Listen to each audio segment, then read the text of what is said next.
جب کوئی گوڈ کا ڈس بلیور یہ بات کرتا ہے کہ یہ سب کچھ چانس پہ پیدا ہوئے ہیں، سب کچھ خود بخود پیدا ہو گیا ہے، یا وہ جو کرولریز بنا کے بتایا جاتا ہے کہ اتنے چانسز میں سے یہ ہوا ہوگا تو اس طرح بن جائے گا، تو جو ریلیجیس پرسنز ہیں یا ریلیجیس کے ماننے والے ہیں وہ آگے سے کہتے ہیں کہ یہ پاسبل ہی نہیں ہے، یہ نیچرلی پاسبل نہیں ہے، سائنٹیفکلی پاسبل نہیں ہے.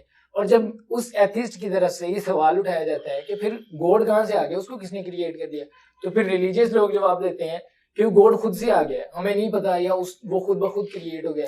ایک طرف اپنے اصول ہمیں کہہ رہے ہیں کہ وہ خود سے کچھ کریٹ نہیں ہو رہا، اور جب ہم سوال کرتے ہیں تو پھر وہ کہہ دیتے ہیں کہ وہ خود سے کریٹ ہو گیا، اپنے اصول سے بھاگی جا رہے ہیں. یہ کون سے جاہل ریلیجیس لوگ ہیں جو کہتے ہیں خدا خود بخود آ گیا؟ خدا تو آیا ہی نہیں ہے. کبھی کوئی ایسا وقت ہی نہیں تھا کہ خدا نہیں تھا. خدا آیا ہی نہیں ہے. خدا تو ہمیشہ سے ہے. تو یہ پہلے تو کنسیپٹ کلیئر کریں، خدا آیا نہیں ہے، خدا ہمیشہ سے ہے. ہم اسے میتھمیٹیکلی ثابت کرتے ہیں. دیکھیں، جو یونیورسل ٹروتھ اسٹیبلش ہو چکے ہیں اس کو تو آپ کوئی دوبارہ سے چیلنج نہ کرے. یعنی یہ یونیورسل ٹروتھ ہے کہ 2 + 2 = 4. ٹھیک ہے. اب اسے کوئی 5 یا 3 بنانے کی کوشش کرے تو ظلم پر مبنی کام کر رہا ہے. آپ دوبارہ سے ویل بھی انوینٹ کر لیں تب بھی یہ میتھمیٹیکل ایکویشن تو اپنی جگہ رہے گی. بالکل اس طریقے سے یہ چیز اسٹیبلش ہو چکی ہے کہ کائنات پہلے نہیں تھی تو آئی ہے. آپ کو پتا ہے کچھ عرصہ یہ نظریہ رہا ہے 17ویں اور 18ویں صدی میں کہ یہ اسٹیڈی سٹیٹ کائنات ہے، ہمیشہ سے ایسے ہی چل رہی ہے. لیکن یہ اب نظریہ اپنی موت مر گیا. ہم جس ایرا میں بیٹھے ہیں نا، یہ نظریہ ختم ہو چکا ہوا ہے. آج سے نہیں، بگ بینگ کے بعد سے، جب وہ ہبل نے وہ ٹیلیسکوپ کے ذریعے چیز دیکھی تھی 1920s میں. ہبل آپ کو پتا ہے ایک بہت بڑا سائنٹسٹ تھا امریکہ میں. اس نے ٹیلیسکوپ کے ذریعے جب یہ سٹارز کی موومنٹ دیکھی، اس کے اوپر میری تفصیلی ویڈیو بھی ہے، بلیک ہولز کے اوپر بھی آپ دیکھ لیں، اور فرام کریشن ٹو کریٹر بھی دیکھ لیں. اس میں نے بتایا تھا ہو از اللہ، اس میں بھی بتایا تھا. ہدایہ وکٹری چینل کے اوپر ہمارے بھائی نے دیکھیں کس طرح اس پہ ویلیو ایڈیشن کی ہے، وہ ساری ویڈیوز ہیں. تو ہبل نے یہ دیکھا کہ کائنات میں جتنے بھی یہ اجرام فلکی ہیں، یعنی آسمان پہ جتنے آپ کو سیارے ستارے نظر آ رہے ہیں نا، ان میں ایک کامن چیز یہ ہے کہ سب ایک دوسرے سے دور جا رہے ہیں. اور اس کے لیے اس نے اسپیکٹرم جب ڈرا کیا، اسپیکٹرم جب گریجولی کسی چیز کا لائٹ کا اسپیکٹرم ریڈ کی طرف شفٹ ہو، اٹ مینز کہ وہ آپ سے دور جا رہی ہے. تو یہ چیز لاجیکل تھی کہ جب یہ دور جا رہی ہے تو اس کو ٹائم میں ریورس کیا جائے تو کسی ایک جگہ سے شروع ہی ہوگی. یعنی میں ہاتھ میں کچھ بالز پکڑوں اور انہیں یوں پھینکوں، سارے ایک دوسرے سے دور جائیں گے. اور یہ ایک یونیورسل ٹروتھ ہے کہ یہ دور اس لیے جا رہے ہیں کہ کہیں ایک جگہ سے یہ سٹارٹ ہوئے تھے. یہ تو ایک نیچرل چیز ہے. اچھا، انہوں نے کہا کہ اگر ہم ٹائم کو ریورس کریں اور ایسے پوائنٹ پہ پہنچ جائیں کہ جہاں سے یہ چیز سٹارٹ ہوئی تھی، تو اس کو سائنٹسٹ نے نام دیا کہ وہ ایک ایسا پوائنٹ تھا کہ جس کی ڈینسٹی انفینٹ تھی، نہ ختم ہونے والی، اور والیوم 0 تھا. والیوم 0 ہے اور ڈینسٹی انفینٹ ہے. اٹ مینس کریشن ایکس نہیں لو، عدم محض سے وجود، کچھ نہیں تھا تو یہ ہو گیا. اور پھر وہ کہتے ہیں کہ یہ جو بگ بینگ ہوا ہے، اس بگ بینگ کے بعد اگر 1 سیکنڈ کے ٹریلین حصے کے اندر بھی ذرا سی ڈسٹربنس آتی تو یہ کائنات وجود میں نہیں آ سکتی تھی. اور یہ تو صرف وجود میں آنے کی بات ہے.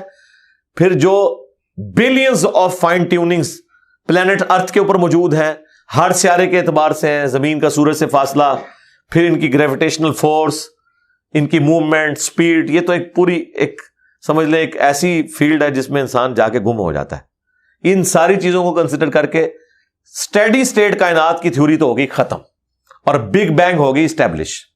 اب یہ تو ثابت ہو گیا کہ کریشن ایکس نہیں لو ہوئی ہے، یعنی انسان یا کائنات یہ پیدا ہوئے ہیں. پرابلم تب تھی آپ کے لیے جب آپ یہ مانتے کہ یہ بھی ہمیشہ سے ہیں، ہمیشہ سے انسان پیدا ہو رہے ہیں اور دوسرا اینڈ کوئی نہیں ہے. یہ تو مسئلہ حل کر دیا آپ کا سائنس نے. ان کا نہیں، کریشن تو ہوئی ہے. اب اس کا کریٹر ہے یا نہیں ہے، اس کے اوپر وہ آ کے بات کرتے ہیں. اب یہ جو فائن ٹیوننگز ہیں، ان کو سمجھنے کے لیے اتنے دماغ کی ضرورت ہے, اتنے برینز کی ضرورت ہے, ڈی این اے کی اسٹرکچر کو سمجھنے کے لیے, اس ہارمونی کو سمجھنے کے لیے, بنانے کے لیے نہیں سرکار. اتنے برینز لگ جائیں. آج تک ہم ڈسکوریز ہی کر رہے ہیں. یہ جتنے ہم چیزیں دریافت کرتے ہیں نا, وہ ہم قانون قدرت دریافت کرتے ہیں. یعنی اگر ہم نے یہ چیز ایکسپلور کر لی ہے کہ سورج مشرق سے نکلتا ہے, مغرب میں غروب ہوتا ہے ود رسپیکٹ ٹو زمین, ویسے تو غروب ہوتا ہی نہیں ہے نا, نکلتا ہے.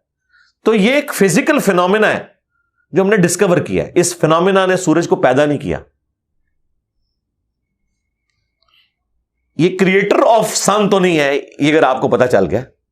انڈے میں سے چوزا نکلتا ہے, اور چوزا اتنے عرصے کے لیے انڈے کو آپ گرمائش میں رکھتے ہیں 22 دن کے لیے مرغی کے نیچے یا کسی مشین میں. تو اس انفارمیشن نے چوزے کو پیدا نہیں کیا, بلکہ یہ چوزے کے پیدا ہونے کے بارے میں انفارمیشن ہے. آپ اس کے اندر مزید چلے جائیں, جتنا ڈیپ ڈگ کرتے جائیں, الٹیمیٹلی آپ کی ایک انفارمیشن ایڈ ہوگی. یہ نہیں ہوگا کہ آپ کو یہ پتا چل جائے کہ اس نے پیدا کیا. وہ تو مرغی کو خود نہیں پتا جو پیدا کرنے والی ہے, کروکوڈائل کو, ایلیفینٹ کو یہ پتہ ہی نہیں میرے اندر کیا کیا کوالٹیز ہیں. جس کو یہ پتہ ہی نہیں میرے اندر کیا کوالٹیز ہیں, انسان کو نہیں پتا ابھی تک میرے اندر کیا کوالٹیز ہیں. یہ تو بھی سائنس تھوڑا بہت آپ کو ایکسپلور کر رہی ہے. تو کریٹر تو ہم ان کوالٹیز کے ہے ہی نہیں ہے. اور پھر پیچھے ایک برین اس اعتبار سے ہے کہ وہ ایک آرگنائز طریقے سے, اور یہ بھی چیز ڈیفینیٹلی فیزیبلٹی کے تحت آپ سمجھیں میتھمیٹکس میں اسٹیبلش ہو چکی ہے کہ یہ پورے ایک آرگنائز طریقے سے جو چیز چل رہی ہوتی ہے اس کے پیچھے ایک برین ضرور ہوتا ہے. برین کے بغیر یہ کوئی ڈیزائن کر نہیں سکتا. فزکس کا second law of thermo dynamics جو ہے کہ انٹروپی یا تو کانسٹنٹ رہتی ہے یا انکریز کرتی ہے, یعنی ڈس آرڈر. خدا نہ خواستہ یہاں پہ دھماکہ ہو جائے تو ہر چیز بکھر جائے گی. اس کے بعد دنیا کا کوئی دھماکہ دوبارہ اس کو اس حالت میں ارینج نہیں کر سکتا. اس کو کہتے ہیں انٹروپی, کہ کہیں پہ بگاڑ آتا ہے تو وہ بڑھتا ہے. یہ ہو سکتا ہے کہ مزید آپ لوگ لائیں تو یہ بگاڑ اور بڑھتا جائے, یا جتنا ہے اتنا ہی رہے, واپس آرگنائز نہیں ہو سکتا جب تک کہ دوبارہ سے انٹروین کر کے آپ یہ کرنا. جس طرح وہ زیارت میں انہوں نے محمد علی جناح کے وہ سارے وہ میوزیم تباہ کر دیا تھا دہشت گردوں نے, تو دوبارہ سے انہوں نے بنایا, تو خود بخود تو نہیں بنا. دھماکے کے بعد تو سب کچھ خود بخود پھیل گیا تھا, لیکن دوبارہ اس جگہ پہ لانے کے لیے آپ کو بجٹ لگا ہے, برین لگا ہے, ایفرٹ پٹ کی ہیں, پھر جا کے وہ آرگنائز ہوا ہے. تو اس کا مطلب ہے آرڈر بنانے کے لیے برین چاہیے ہوتا ہے, ڈس آرڈر کے لیے کوئی مسئلہ نہیں. اور ڈس آرڈر کے بعد دوبارہ آرڈر بن جائے اس کے لیے برین چاہیے. سرکار یہ کون سا ڈس آرڈر ہے, یہ کون سا بگ بینگ ہے؟ چھوٹا سا دھماکہ آرگنائز نہیں کرتا, چیز کو بگاڑتا ہے.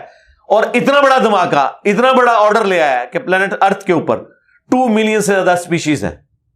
ایک ایک اسپیشی کے اوپر آپ زندگی گزارے, آپ صرف اس کی عادتیں ہی نہیں بتا سکتے کیا ہیں. یہ تو چھوڑ دیں کہ یہ بنی کیسی ہے. تو یہ تو ایک نہ ختم ہونے والا سلسلہ ہے. تو یہ برین تو اسٹیبلش ہے.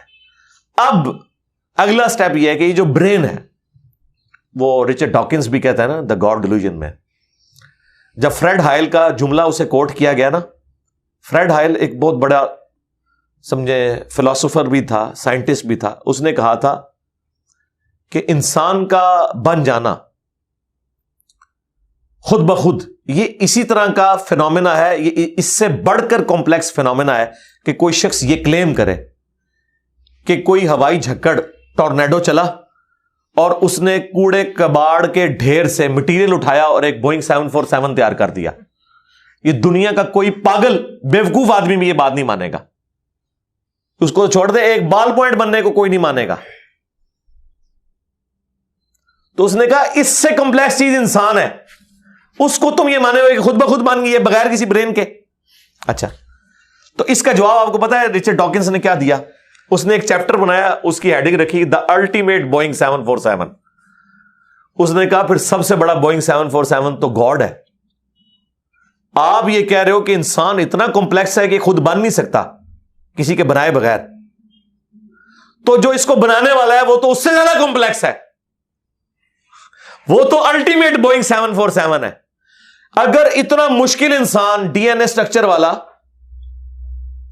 یہ آپ کہتے ہو خود نہیں بنے گا, اس کو کوئی بنائے گا, تو جس نے اسے بنایا ہے وہ تو اس سے زیادہ کمپلیکس چیز ہے, تو اس کا بھی کوئی کریٹر ہونا چاہیے. تو ہم نے کیا کہا تھا؟ رکو ذرا، صبر کرو، for the sake of argument ہم تمہاری بات کے ساتھ ایگری کرتے ہیں، لیکن آگے چل۔ ہاں، وہ جو کریٹر ہے جس نے ہمارے کریٹر کو بنایا ہوگا تو یقیناً وہ ہمارے کریٹر سے بھی زیادہ کمپلیکس کریٹر ہوگا، تو پھر اس کا بھی کوئی کریٹر ہونا چاہیے۔ اب تو قیامت تک لگا رہا ہے، یہ ایکویشن کہیں ختم نہیں ہوگی تا وقت کہ کوئی ایک کریٹر ایسا ہو جسے کسی نے نہ بنایا ہو، تو وہی تو ہے لم یلد ولم یولد۔ سورہ اخلاص میں ہی تو ڈیفینیشن ہے، لم یلد ولم یولد۔ سرکار یہ آپ کو میتھ سمجھا سکتی ہے، یہ آپ کو فزکس سمجھا سکتی ہے، یہ کتنی بڑی ڈیفینیشن ہے۔ ہم نے بچپن میں ایسے ہی یاد کر لیا کہ نہ اس کا کوئی باپ ہے نہ کوئی بیٹا، نہ یہ تو ہم ایک اخلاقی سے ترجمہ کر رہے ہیں نا، تو ایکچوئل ترجمہ ہے کہ نہ وہ خود کسی سے نکلا ہے نہ اس سے کوئی نکلا ہے، وہ ہمیشہ سے ہے۔ اس لیے بخاری مسلم میں حدیث ہے کہ تمہارے پاس شیطان آتا ہے نا تو کہتا ہے پہاڑوں کو کس نے بنایا؟ تم کہتے ہو اللہ نے۔ پوچھتا ہے درختوں کو کس نے بنایا؟ کہتا ہے اللہ نے۔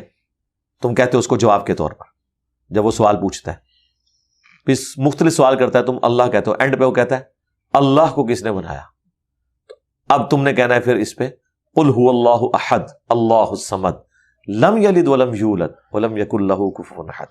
ذرا نبی علیہ السلام تو اتنا ہی کہہ سکتے تھے نا، آپ کو اللہ تعالیٰ نے ہماری ہدایت کا امام بنایا، ٹھیک ہے، لیکن بعد میں جب یہ میتھمیٹیکل ایکویشنز، سائنٹیفک ڈسکوریز اور یہ یونیورسل ٹروتھ انسانوں کو اللہ تعالیٰ نے دریافت کروائے ہیں، تو اب ہم بڑی آسانی سے اس کو مزید ایکسپلین کر سکتے ہیں کہ اگر کوئی کریٹر کا کریٹر ہے تو اس کا بھی کوئی کریٹر ہوگا، اور یوں یہ ایک سمجھ لے نہ ختم ہونے والا سلسلہ شروع ہو جائے گا۔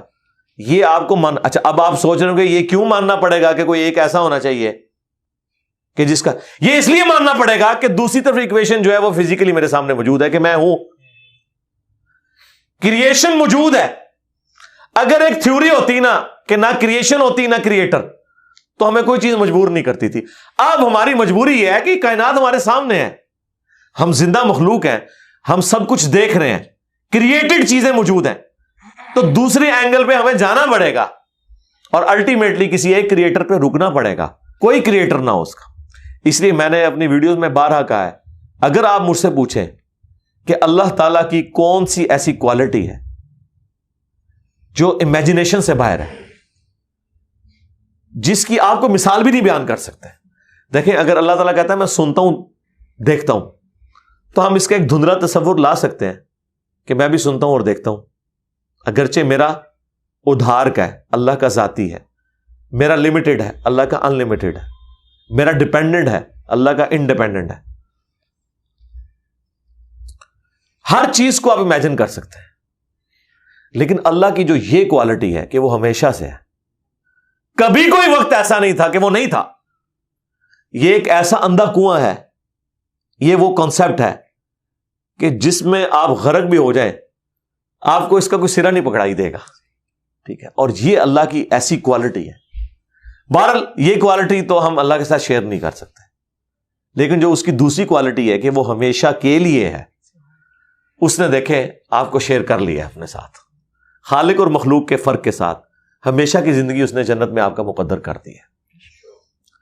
یعنی وہ کوالٹی تو شیئر نہیں ہو سکتی کہ ہمیشہ سے ہو، لیکن ہمیشہ کے لیے ہو، یہ اس نے آپ کو دے دی ہے۔ دیکھیں یہ وہ کنسپٹ ہے جس کے بعد آپ اللہ سے محبت کریں کہ دیکھیں وہ اکیلا تھا، اس نے اپنے ساتھ آپ کو شریک کر لیا، اس اعتبار سے کہ خالق اور مخلوق کا فرق تو ہے، لیکن اس نے دیکھیں آپ کو کیا کیا نعمتیں جنت میں دینی ہے، آپ خواہش کریں گے وہ چیز آپ کے سامنے آ جائے گی۔ ضرور